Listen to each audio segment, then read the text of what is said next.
Football মাঠে সময়টা বেশ কিছুদিন ধরেই নেইমার জুনিয়রের পক্ষে যাচ্ছে না। চোট যেন কিছুতেই পিছু ছাড়ছে না তার। একবার ফিরছেন, আবার পড়ে যাচ্ছেন ইনজুরির কবলে। তবে মাঠের সব হতাশা ভুলিয়ে দিয়েছে এক দারুণ পারিবারিক সুখবর। আবারও বাবা হয়েছেন ব্রাজিলিয়ান এই সুপারস্টার।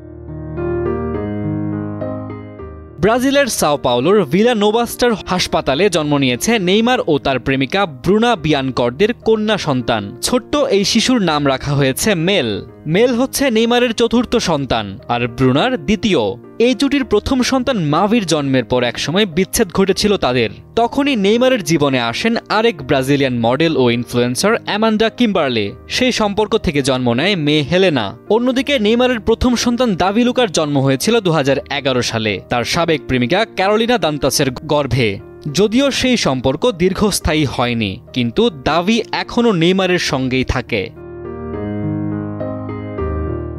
মেয়ের জন্মের খবর সামাজিক যোগাযোগ মাধ্যমে জানিয়েছেন ব্রুনা নিজেই। ইনস্টাগ্রাম পোস্টে তিনি লিখেন, আমাদের মেল এসেছে, আমাদের জীবন এখন আরও মধুর হয়ে উঠেছে। স্বাগত প্রিয় কন্যা, ঈশ্বর তোমার জীবনে আশীর্বাদ বর্ষণ করুন। সব খারাপ থেকে তিনি যেন তোমাকে রক্ষা করেন। আমরা তোমার সঙ্গে এই নতুন অধ্যায় শুরু করার জন্য অধীর আগ্রহে আছি। আমরা তোমাকে ভালোবাসি। চলতি বছরের শুরুতে নেইমার ফিরে এসেছেন নিজের শৈশবের ক্লাব সান্তোসে। যদিও নানা কারণে মাঠে ফেরা হয়নি, তবে ফুটবল থেকে দূরে থাকলেও জীবন থেকে দূরে নেই তিনি। বরং এই সময়টুকু পুরোপুরি কাটছে পরিবারকে ঘিরে। বড় মেয়ে মাভি আর সদ্যজাত মেলকে নিয়ে এখন তার দিনরাত। মাঠে ফিরতে আরও সময় লাগলেও বাবা হিসেবে নেইমার এখন জীবনের এক নতুন অধ্যায় উপভোগ করছেন।